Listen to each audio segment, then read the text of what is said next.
அன்பார்ந்த மக்கள் தொலைக்காட்சி நேயர்களுக்கு உமா பாலசுப்ரமணியனின் பணிவான வணக்கத்தை தெரிவித்துக் கொள்கிறேன். ஒவ்வொரு நாளும் நாம் அருணகிரிநாதர் எழுதிய திருப்புகழ் பாக்களை பார்த்து கொண்டு வருகிறோம். எவ்வளவு தலங்கள் சென்று விட்டோம். இன்று நாம் பார்க்க போவது சீர்காழி. சீர்காழி என்றவுடன் திருஞான சம்பந்தர் நினைவுக்கு வரும் என்று நினைக்கிறேன். அந்த சீர்காழிக்குத்தான் இன்று செல்லப் போகிறோம். ஊனத்தசை தோள்கள் சுமந்து என்று தொடங்கும் பாடல். இப்பொழுது வரி வடிவில் அதை காணலாம். அதற்கு பிறகு இசை வடிவம், பின்பு உரை. இப்பொழுது வரி வடிவம். ஊனத்தசை தோள்கள் சுமந்த காய பொதி மாய மிகுந்த ஊசர் சுடு நாறு குரம்பை மறைநாளும் ஓதப்படு நாலு முகன் தன்னால் உற்றிடு கோலம் எழுந்து ஓடி தடுமாறி உழன்று தளர்வாகி கூனி தடியோடு நடந்து ஈனப்படு கோழை மிகுந்த கூளச்சட மீதே உகந்து புவி மீதே கூசப்பிரமாண பிரபஞ்ச மாய கொடு நோய்கள் அகன்று கோலக்கழலே பெற இன்று அருள்வாயே. சேன குரு கூடலில் அன்று ஞான தமிழ் நூல்கள் பகர்ந்து சேனை சமணோ கழுவின் கண்மிசை ஏற தீர திருநீறு புரிந்து மீனக்கொடியோனுடன் துன்று தீமை பிணி தீர உவந்த குருநாதா கான சிறு மானை நினைந்து ஏனர் புனமீது நடந்து காதற் கிளியோடு மொழிந்து சிலை வேடற் காண கனியாக வளர்ந்து ஞானக்குரமானை மணந்து காழி பதிமேவி உகந்த பெருமாளே. என்ன நேயர்களே, வரி வடிவில் கண்டு மகிழ்ந்து விட்டீர்களா? இப்பொழுது வசுமதி தேசிகன் அவர்களின் குரலில் நாம் இந்த பாடலை கேட்கப் போகிறோம். ஊனத்தசை தோள்கள் சுமந்த காய பொதிமாய மிகுந்த ஊசர் சுடுகாறு குரம்பை மறைநாளும் ஊனத்தசை தோள்கள் சுமந்த காய பொதிமாய மிகுந்த ஊசர் சுடுகாறு குரம்பை மறைநாளும் ஓதப்படு நாலு முகந்தன் நாலூற்றிடு கோலமெழுந்து ஓடி தடுமாறி உழன்று தளர்வாகி ஓதப்படு நாலு முகந்தன் நாலூற்றிடு கோலமெழுந்து ஓடி தடுமாறி உழன்று தளர்வாகி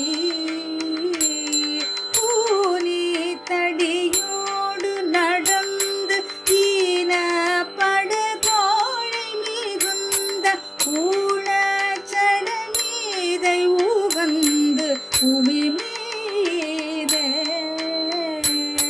கூனி தடியோடு நடந்து ஈனப்படு கோழை மிகுந்த ஊழச்சட மீதை உகந்து புவி மீதே.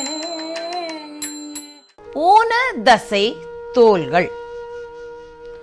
ஊனதசை என்று கூறுகிறார். ஊனம் என்றால் என்ன? அதாவது கெடுதல். கெடுதல் என்றால் என்ன? இந்த தசை எப்படி இருக்கிறது? இது அழிந்து போகக்கூடியதாக இருக்கிறது. இப்பொழுது அழியாது விட்டாலும் பிற்பாடு அழிந்து போகக்கூடியதாக இருக்கிறது. அழிந்து அழுகி போகும்படி கூட இருக்கிறது என்று கூட சொல்லலாம். அதாவது அழிந்து போகும்படியான தன்மையுடைய இந்த மாமிசம் தசை தோள்கள். தோள்கள் என்றால் மேலே போர்த்தி இருக்கும் இந்த தோல். உள்ளே எல்லாமே இருக்கிறது. கிருமிகள் இருக்கிறது, மாமிசம் இருக்கிறது, எலும்பு இருக்கிறது, மஜ்ஜைகள் இருக்கிறது, எல்லாம் இருக்கிறது. அதை ஒரு தோலை போர்த்தி விட்டார். இது என்னது? இது சுடும் நாறு குரம்பை. இது ஒரு பை போன்றது. அந்த தோல் பை மாதிரி இருக்கிறது. அதற்குள்ள எல்லாவற்றையும் அடைத்து அழகாக ஒரு உரு கொடுத்து நமக்கு இங்கே உலகத்தில் உய்வதற்காக அனுப்பிவிட்டார் இறைவன். ஊனதசை தோள்கள் சுமந்த காயம் பொதி. பொதி என்றாலே ஒரு மூட்டை. இந்த தோல் மூடி இருக்கிறதே, இந்த தோல் ஒரு பை மாதிரி இருக்கிறது. அந்த பைக்குள்ள எல்லாவற்றையும் அடைத்து அதற்கு ஒரு அழகான உருவம் கொடுத்திருக்கிறார். சுமந்த காயம் எதை சுமந்தது? இந்த தோள்களையும் இந்த அழுகும் இந்த தசையையும் சுமந்த ஒரு காயம். காயம் என்றால் என்ன? உடல். உடல் பொதி என்றால் என்ன? மூட்டை என்றே சொல்லலாம். அந்த சுமை, உடல் சுமை எல்லாவற்றையும் நாம் எடுத்துக்கொண்டு போகிறோம். எங்கு நடந்தாலும் இந்த உடலையும் தூக்கி கொண்டு போகிறோம் அல்லவா? அதனால் இது காய பொதி. மாயம் மிகுந்த ஊசல் சுடும் நாரும் குரம்பை. இந்த உடம்பு எப்படி இருக்கிறது? மாயம் மிக்கதாக இருக்கிறது. மாயம் என்றால் என்ன? நிலை கிடையாது, உண்மை கிடையாது. என்றைக்கு வேண்டுமானாலும் இது போய்விடும். இந்த உடல் இப்பொழுது இருக்கிறது, நன்றாக இருக்கிறது என்று நாம் நினைத்திருக்கிறோம். ஆனால் அப்படி அல்ல, இது உண்மை அல்ல. இந்த உடம்பு அழிந்து படும் உடம்பு. அதனால் இது மாயம் மிக்கதாக இருக்கிறது. மாயத்தினால் வந்தது என்று கூட சொல்லலாம். மாயம் மிக்கதாக இருப்பதும் ஊசல் சுடும் நாரும் குரம்பை. கடைசியில் என்ன ஆகிறது? ஊசி போய்விடுகிறது. ஊசி என்றால் என்ன? நமக்கு வேண்டாதவையாக ஆகிவிடுகிறது. ஊசி போய் விடுகிறது. அதனால் நாற்றம் எடுக்கிறது. அதனால் என்ன செய்கிறோம்? நாம் சுட்டு விடுகிறோம். சுடுவதற்கு ஒரு காடு இருக்கிறது, இடுகாடு அல்லது சுடுகாடு என்று. அங்கு சுடப்படுவதும் இந்த உடம்பு சுடப்படுவதும் நாற்றம் மிகுந்ததும் ஆன குரம்பை. குரம்பை என்றால் என்ன? சிறு குடிலான இந்த உடல் மறைனாலும் ஓதப்படும். 4 மறைகள் இருக்கிறதே என்பதை அவரும் அறிந்ததேதான். ரிக்கெஜு சாமாதர்வணம் என்று 4 மறைகள் இருக்கிறதே, அந்த மறைகளால் ஓதப்படும், வேதங்களால் ஓதப்படுகின்ற 4 முகன் தன்னால் உற்றிடும் கோலம் எழுந்து. 4 முகன் என்ன செய்தான்? அவன் நம்மை ஏற்படுத்தினான். அதாவது இந்த உருவை ஏற்படுத்தினான். இதுக்கு ஒரு உரு கொடுத்து நீ உலகில் போ என்று விட்டிருக்கிறான். உற்றிடும் கோலம் எழுந்து. கோலம் என்றால் என்ன? உரு. உரு கொண்டு நாம் எழுந்து அழகுடன் உருவம். ஒவ்வொருவரும் ஒருவர் ஒரு மாதிரி இருக்க மாட்டார். அதனால இந்த 4 முகனாகிய பிரம்மதேவனால் ஏற்படுத்தப்பட்ட அழகுடன் உருவமும் கூடிய இந்த உடம்பு அது என்ன செய்கிறது? எழுந்து வந்திருக்கிறது இந்த உலகத்தில். பிறகு வந்தாகிவிட்டது. இப்ப என்ன செய்ய வேண்டும்? இந்த உலகத்தில் வாழ வேண்டும் என்றால் அதற்கு வேண்டிய பொருட்கள் எல்லாம் வேண்டும். அதனால் அதற்கு நாம் ஓடி திரிந்து அலைந்து அதை நாம் தேட வேண்டும். அதனால்தான் அலுவலகங்களுக்கு செல்லுகிறார்கள். ஓடி தடுமாறி உழன்று தளர்வாகி. அதனால் என்ன செய்கிறோம்? ஓடுகிறோம். ஓடியும் தடுமாறியும் இங்கும் அங்கும் திரிந்தும் கடைசியில் தளர்ச்சி அடைந்து விடுகிறோம். ஆஹா, இது என்ன வாழ்க்கை? இப்படியே அலைவதா? எதற்காக இப்படி அலைகிறோம் என்று தளர்ச்சி அடைந்தும் பிறகு என்ன ஆகிறது? நமக்கு தெரியவில்லை. நமக்கு வயது சென்று விடுகிறது. இவ்வளவு வருடங்கள் ஓடிவிட்டன. இப்படி ஓடி ஓடி ஓடி திரிந்து கடைசியில் தளர்வுற்று என்ன ஆகிறது? கூனி தடியோடு நடந்து கூன் விழுந்து விடுகிறது. ஏனென்றால் இவ்வளவு பாரத்தை, குடும்ப பாரத்தை சுமக்க வேண்டும், யாவருக்கும் நாம் எல்லாம் செய்ய வேண்டும். அதனால் நாம் சீக்கிரமே தளர்ந்து விடுகிறோம். கூனி பிறகு தடியோடு நடந்து, உற்ற துணையாக யார் வருவார்கள்? அதனால் ஒரு தடி கொண்டு நாம் நடந்து அதனால் தடியின் உதவி கொண்டு நடந்தும் ஈனப்படு கோழை மிகுந்த கூள ஜடம் ஈதை. என்ன ஆகிறது? இருமல் வந்து விடுகிறது. அதனால் ஈழை என்றால் என்ன? ஈனப்படு கோழை மிகுந்து. ஈனப்படு என்றால் என்ன? இழிவு. எல்லோரும் நாம் இருமினாலே நம்மளை ஒரு மாதிரி பார்ப்பார்கள் எல்லோரும். அதே போல இழிவை தரும்படியான அந்த கோழை மிகுந்து விடுகிறது. கோழை நுரையீரலிலும் இருக்கும், இதயத்தையும் தாக்கும். பிறகு கடைசியில் இந்த கோழை என்ன ஆகும்? நமக்கு மரணத்தை தந்துவிடும். அதனால் யாவரும் அச்சப்படுவார்கள். ஈனப்படு கோழை மிகுந்த கூளச்சடம். கூளம் என்றால் என்ன? குப்பை. நம்முடைய உடம்பு ஒரு குப்பை. அது ஒரு நாள் அழிந்து விடப் போகிறது. கூழை ஜடம். இந்த உடலை ஜடம் என்று கூறுகிறோம். இதில் உயிர் இருக்கிறதுனால்தான் நம்மை யாவரும் மதிக்கிறார்கள். உயிர் இல்லை என்றால் இதை சுட்டுத்தான் விட வேண்டும். அதனால் இந்த உடல் ஒரு குப்பை போன்ற இந்த உடலை உகந்து புவி மீதே கூச பிரமாண. உகந்து என்றால் என்ன? நான் விரும்புகிறேன். என் உடம்பை விரும்பி அதற்கு போஷாக்கு கொடுக்கிறேன், அலங்காரப்படுத்துகிறேன். அப்படி மிகவும் விரும்பி புவி மீதே என்றால் என்ன? இந்த பூமியில் கூச பிரமாண நாணம் விளையும்படியாக. அதாவது நாணும்படியாக சில நோய்கள் இருக்கின்றன. நாணும்படியாக நாம் விதியின்படியே செல்லுகின்றோம், விதியின்படி நாமும் செல்லுகின்றோம், விதியின்படி நமக்கு நோய்களும் வந்து விடுகிறது. விதி விதித்தாகிறது, இவனுக்கு இந்த தருணத்தில் இந்த நோய் வர வேண்டும், இந்த நோயினால் அதிகமாக பாதிக்கப்படுவான், அல்லது இந்த நோய் வந்துவிட்டு சென்றுவிடும் என்று விதி அவன் பிரம்மா எழுதிவிட்டான், முதலிலேயே எழுதிவிட்டான். அப்படி விதியின்படி செல்வதான பிரபஞ்ச மாய கொடு நோய்கள் அகன்று இந்த உலகம் மயக்கத்தில் பிரபஞ்ச மாயம். பிரபஞ்ச மாயம் என்றால் இந்த உலகத்தில் மயக்கம், மயக்கத்தினால் உண்டாகும் நோய்கள் பிணிகள் யாவும் நீங்கி கோலக்கழலே பெற இன்று அருள்வாயே. முருகா, கோலம் என்றால் என்ன? அழகு. வாசலில் கோலம் போடுகிறோம், அதுவும் அழகு. கோலம் என்றால் அழகு. உனது அழகான கழலே பெற இன்று அருள்வாயே. உனது திருவடியை நான் பெற வேண்டும் முருகா. அதனால் நான் இப்படி கூனி தடியோடு உழன்று நான் திரிவேனே, அதற்கு முன்னாலேயே எனக்கு துணையாக, எதற்காக தடி கொண்டு நான் நடக்க வேண்டும்? நீ துணையாக இருந்து விட்டால் எனக்கு எவ்வளவோ நலம் தானே. அதனால் நீதான் வர வேண்டும். கோலக்கழலே பெற இன்று அருள்வாயே. உன் திருவடிகளை பெறுவதற்கு இன்று எனக்கு நீ வரம் தர வேண்டும், அருள் புரிய வேண்டும் என்று கூறுகிறார். அடுத்தது எப்படி திருஞான சம்பந்தராக அவதரித்து அந்த சேன குருவோடு, அதாவது சமணர்களுடன் வாதிட்டு இவர் எப்படி சைவத்தை தழைக்க வைத்தார் என்று கூறுகிறார். சேன குரு கூடலில் அன்று, அதாவது இந்த குருமார்களுக்கு, சமணர்களுடைய குருமார்களுக்கு சேனன் என்று ஒரு பட்டப்பெயர் உண்டு. அப்படிப்பட்ட பட்டப்பெயர் வைத்திருந்த சமண குருக்களின் முன்னிலையில் இவர் வாதம் செய்தாராம். அவர்கள், இந்த சமணர்கள் என்ன செய்தார்கள்? இந்த திருஞான சம்பந்தர் வந்தது அவர்களுக்கு பிடிக்கவில்லை. எங்கேயாவது அரசன் சமணத்தை விட்டு சைவத்திற்கு மாறிவிடுவானோ என்ற அச்சத்தில் அவர்கள் இருந்தார்கள். சேன குரு கூடலில் அன்று சேனன் என்னும் பட்ட பெயர் வைத்திருந்த சமண குருக்களின் முன்னிலையில் முன்பு அன்று எங்கு?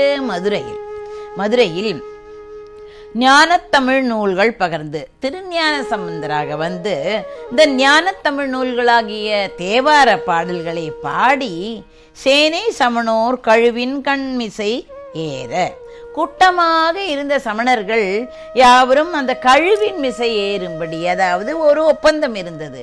நீங்கள் தோற்றுவிட்டால், யார் தோற்று விடுகிறார்களோ அவர்கள் கழு ஏற வேண்டும் என்று அந்த காலத்தில் ஒரு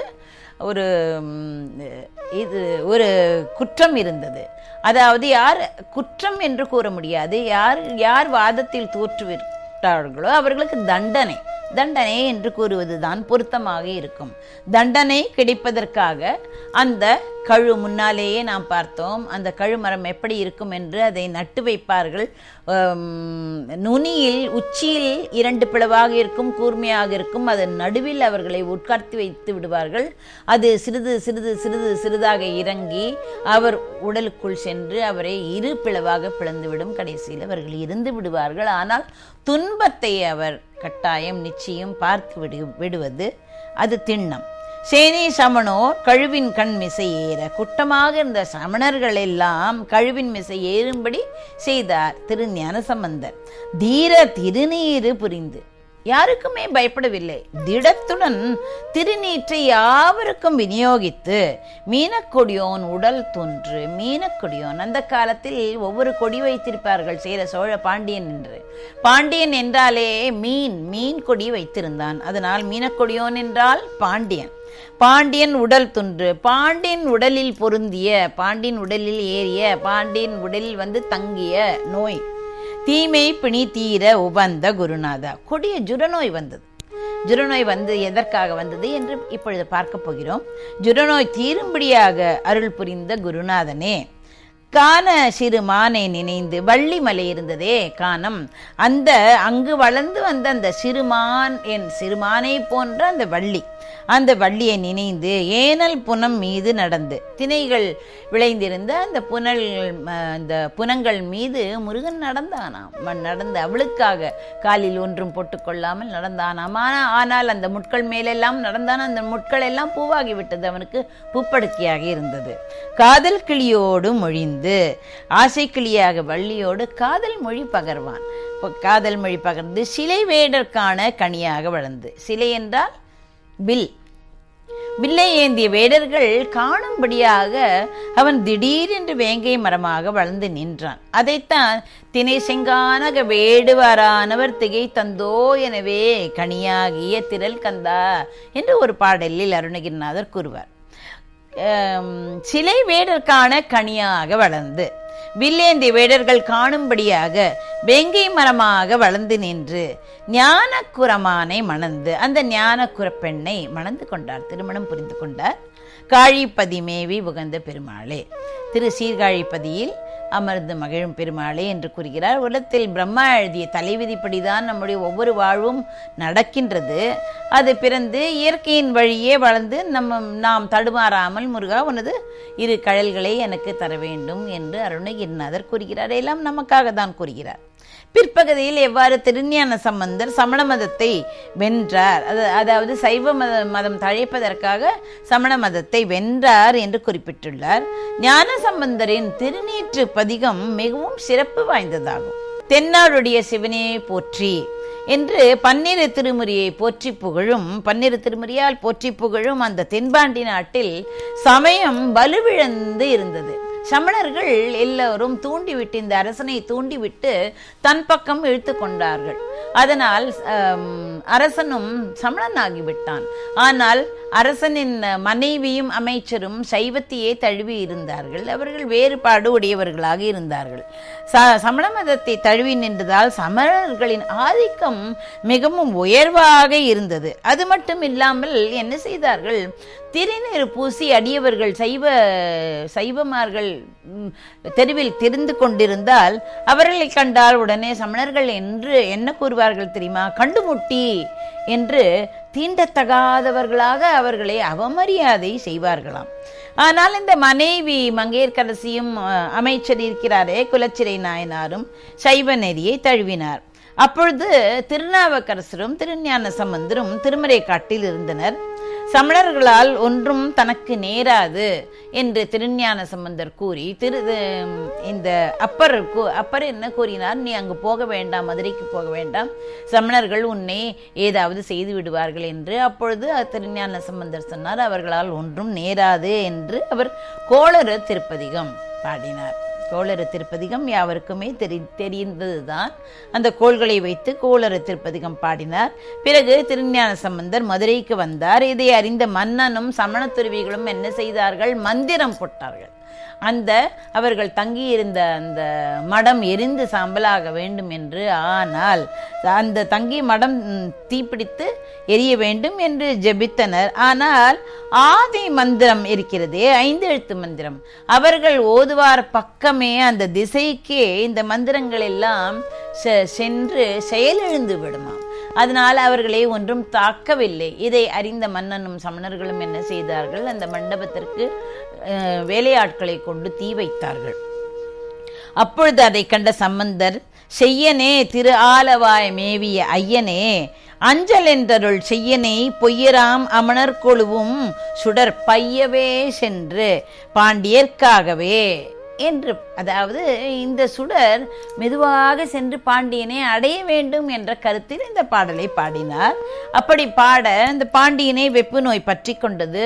மன்னன் உடல் கருகத் தொடங்கியது. யாருமே நெருங்க முடியவில்லை. சமணர்கள் அவர்களுடைய தந்திரத்தையும் மந்திரத்தையும் எல்லாவற்றையும் செய்து பார்த்தார்கள், ஒன்றுமே முடியவில்லை. மந்திரங்களாலும் இந்த நோயை குறைக்க முயற்சித்தும் பயனில்லாமல் போய்விட்டது. அப்பொழுது மன்னனிடம் அந்த மங்கையர்க்கரசி கூறினாள், திருஞான சம்பந்தர் வந்திருக்கிறார் என்று சொன்ன மாத்திரத்திலேயே அவருக்கு சரியாக போவது போல் தோன்றியது. சம்பந்தரிடம் சென்று நடந்ததை கூற அவரும் மந்திரமாவது நீரு, வானவர் மேலது நீரு, சுந்தரமாவது நீரு, துதிக்கப்படுவது நீரு, தந்திரமாவது நீரு, சமயத்தில் உள்ளது நீரு, செந்தூர்வாய் உமை பங்கன் திரு ஆலவாயான் திரு நீரே என்று கூறி அந்த பதிகம் பாடி திருநீற்றை மன்னனின் வலப்பக்கத்தில் அவர் தடவினாராம். அவர் பாடி திருநீற்றை வலப்பக்கத்தில் பூசினார். பூச வெப்பு நோய் இருந்த இடம் தெரியாமல் போயிற்று. தசை தோள்கள் சுமந்த காய பொதிமாய மிகுந்த ஊசர் சுடுகாறு குரம்பை மறைனாரும் பூன தசை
பிரபஞ்சமாய கொடுநோய்களகன்று ஓல கழலே பெறையுன்று அருள்வாயே பூச பிரமாண பிரபஞ்சமாய கொடுநோய்களகன்று ஓல கழலே பெற இன்று அருள்வாயே சேன குரு கூடலில் அன்று ஞான தமிழ் நூல்கள் பகந்து சேனை சமனோர் கழுவின் கண்மிசையேற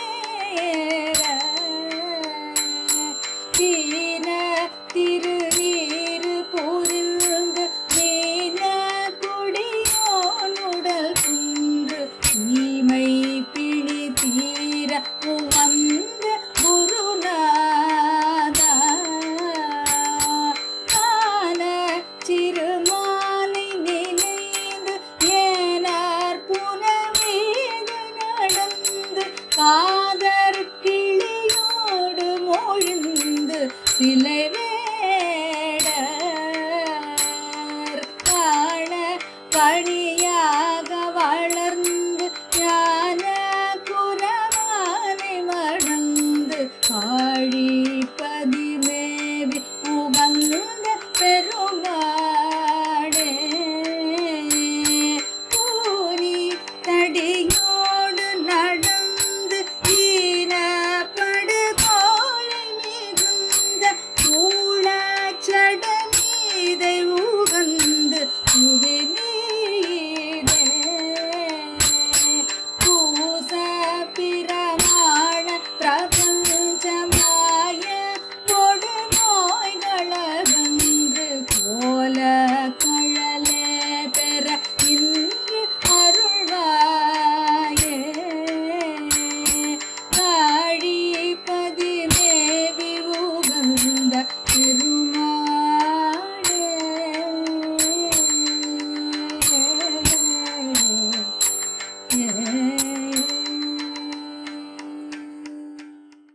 ஆக திருஞான சம்பந்தராக சீர்காழியில் உதித்த முருகனை நாமும் வேண்டி நின்று நாமும் உலகத்தில் நன்றாக உய்ய வேண்டும் என்று அவனை வேண்டி நிற்போம்.